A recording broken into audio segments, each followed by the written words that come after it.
What's up guys, it's Tom here and welcome to a huge update on the Manchester City's 115 charges trial, because Martin Ziegler, who is a senior journalist at the Times, is reporting that Man City could learn their fate around the 115 alleged Premier League rule breaches before the end of January, and the appeal could drag on until next season. But the reigning champions are accused of not 115 now, but 130 Premier League rules, of breaking 130 Premier League rules over a 14-year period. Do you understand how massive that is in the scale of football? 14 years that Man City broke 130 Premier League rules, and legal experts think that any appeal will drag on until next season, but we will know the verdict of how far Man City will be relegated. And I think it would be unfair to the championship clubs to relegate them to the championship. They need to be relegated to the Conference League or the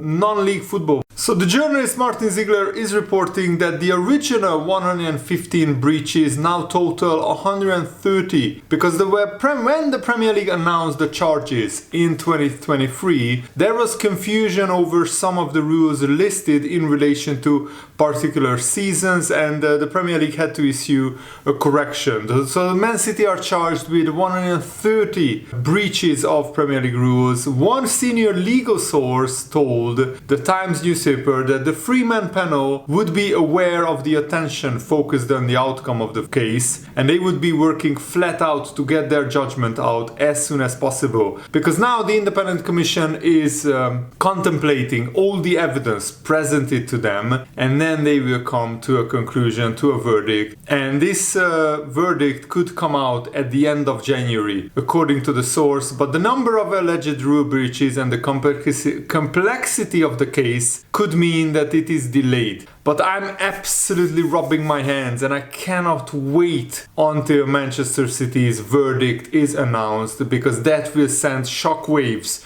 through English football, through the Premier League. And this is the biggest scandal in the football world that I know of. I don't think there has been a bigger scandal than this, and I hope Man City will get relegated to non-league football. I hope their titles, all their titles and all their trophies that they won in this 14-year period should be stripped of them and awarded to the second place teams.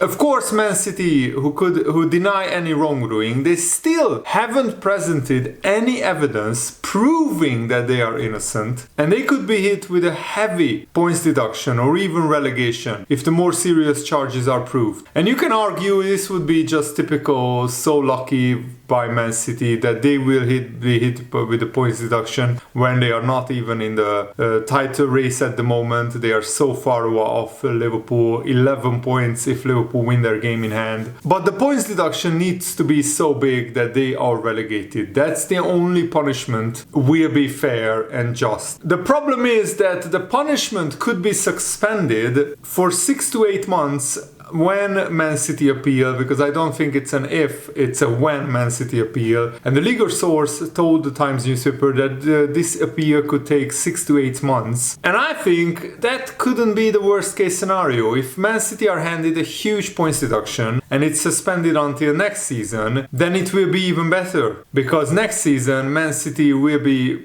probably back to their best, and then if they are hit with a 30, 40, 50 point deduction, 50 points deduction, but I think they should get 130 points deducted, or deduct them 20 points at the start of every season for the next 10 years or 14 years. And that would be also a fair punishment for them as well. And this report says that if a sanction such as relegation is imposed, the panel could allow the punishment to be put on hold until the outcome of the appeal. That was not the case with Everton's 10-point deduction last season for a breach of the PSR rules, but the sanction stood until it was reduced on appeal to 6 points. If they are relegated, that sanction should stand straight away, because they need to be punished for what they have done. The Premier League's investigation into Man City has been going on for 5 years, and the legal costs for Man City and for the Premier League are expected to be enormous. The Premier League racked up £48 million of legal costs just last season, 6 times the amount that it had budgeted for, with a large amount dealing with this case and Man City's legal challenge against associated party transaction rules. And the Premier League has a lot of money, but Man City have probably even more, and they will probably try to delay this process as much as possible. Man City's alleged rule breaches include not providing accurate financial information for 9 seasons, 9 separate seasons, not providing full details of previous manager Mancini's pay over the 4 seasons he was at the club, 2009 to 2013, and not providing full details of players' salaries for over 6 seasons. Man City have insisted they have irrefutable evidence to support their case, but we haven't seen any of that evidence so far. And they haven't presented it for the full 5 years of the investigation. Not one irrefutable evidence came out into the public that Man City are innocent. And why delay this process by years if you are innocent? That doesn't make any sense. And the Times newspaper is also reporting that if the most serious charges are found proven, then Man City could face relegation and or a huge points deduction. The leadership of the Premier League, which is acting as the prosecutor in this case, will also be under very close scrutiny when this verdict will be announced. The Premier League's investigation into Man City has been going on for 5 years, and with Man City delaying providing the necessary documents and delaying the case at every possible opportunity. If they are so innocent, why delay the process by years?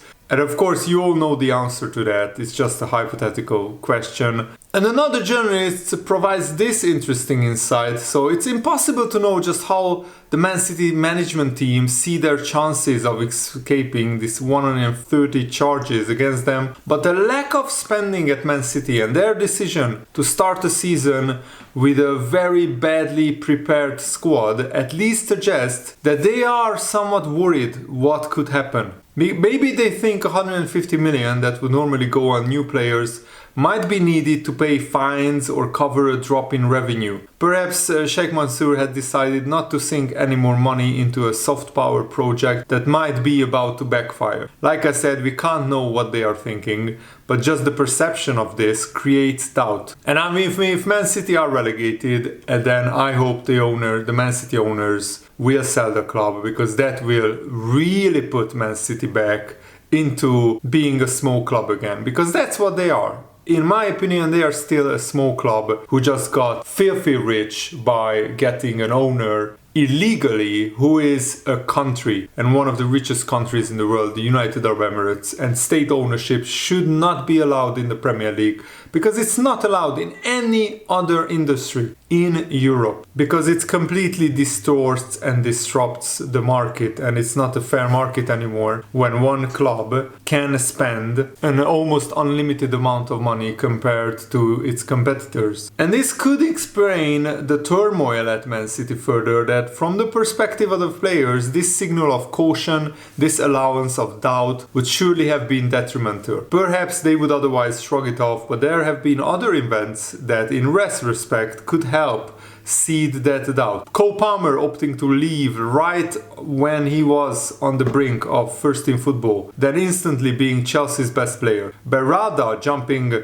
ship to Man United. The loss of the APT ruling with the subsequent public and seemingly desperate attempt to claim victory. Chiki Begiristain announcing his retirement the day after. The uncertainty over Pep's future. Of course, Guardiola signed a new contract since then, and he said that he would even manage Man City if they get relegated. I would love to see Pep manage in the Conference League against like amateur football clubs who don't even have the money for, proper equipment. And Pep Guardiola and Man City, the multimillionaires, would rock up at pitches with big holes in them. And another thought that a guilty verdict may invalidate their achievements and affect the players' careers at Man City. All these things chip away at the idea of the inevitable Man City, as they call themselves, Once doubt creeps in and confidence wanes, then mistakes multiply, and it's easy to fall into a cycle of negative reinforcement. And that's what happened at Man City. It's the manager's job to rectify this and restore confidence. But with the Premier League case looming large in the immediate future, it is going to be very difficult for Guardiola. It's already looking like this season is now about avoiding catastrophe rather than seeking success. And this is when we will find out whether Guardiola is truly an elite manager or not. Because if he can guide Man City back to winning a lot of games in a row and winning trophies, then that will be a challenge successfully completed by Guardiola. But I don't rate Guardiola as highly as many. I don't think he's as good a manager as Jurgen Klopp or Sir Alex Ferguson or Arsene Wenger. I think Guardiola is a checkbook manager who always just got the best players in the world, in the best clubs in the world, with the most money in the world.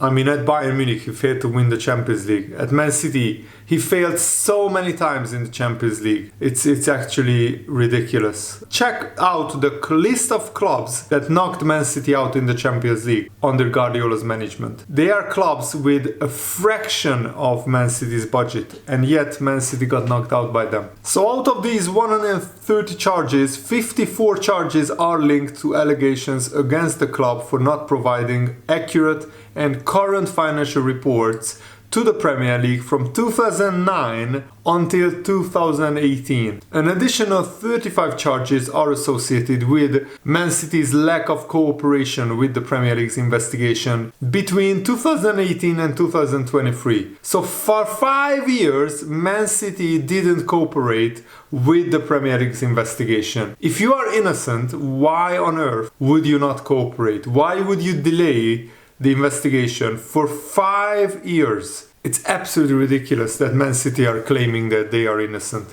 And Guardiola already confirmed that if Man City would relegated, then he would stay. I said 6 months ago, not because now I've extended my contract. I said when all the clubs accused us of doing something wrong, what happens if we are relegated? I said I will be here. Next year, I don't know the position of the Conference League, but they are going to put us in the conference division. They are going to put us, but we are going to come up and come back to the Premier League. I knew it then and I feel it now. I felt I should stay here because they want me for obvious reasons, for the results. Sometimes something can ignite in yourself to say that is the moment to stay here. In just 2 hours we did it. Maybe I'm a little bit arrogant, but I think we deserve to continue for what we have done in the last years. Yes, in the Conference League, in the Conference Division, which is the 5th tier of English football, that's where you deserve to continue, Man City and Guardiola, and I absolutely would love to see that happen. Guardiola said, I'm not naive enough to think I'm going to stay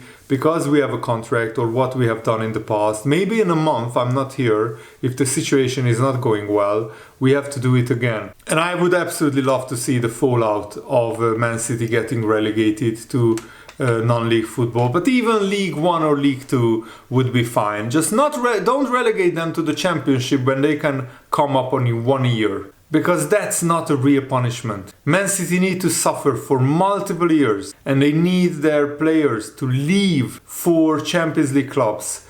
Like Haaland, he wouldn't play in League 1 or League 2, and he wouldn't want to waste his career in the lower divisions. And that's what I want to see. That I want to see Man City properly humiliated and relegated and punished for 14 years of cheating and breaking financial fair play rules. I don't want to get myself too worked up, but this makes me angry that a lot of clubs played by the rules while Man City were cheating, and that's how they won so many trophies and titles. Their titles will forever be tainted in my eyes. Jurgen Klopp should have won 3 Premier League titles. That's the bottom line. Let me know what they think in the comments below, and also what they think about David Coote getting sacked by PGMOL. It was the only decision that they could make, and now Gary Neville and all his Sky Sports colleagues who defended David Coote and all the former Premier League referees who defended David Coote, they should be ashamed of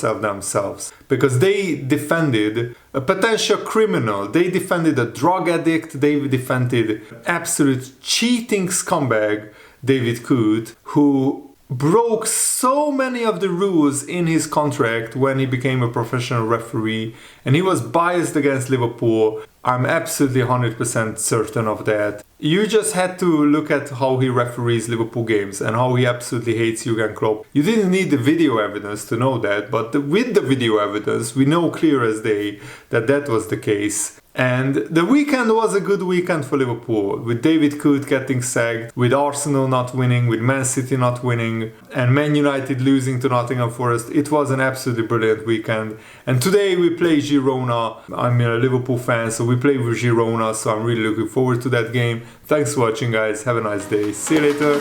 Goodbye.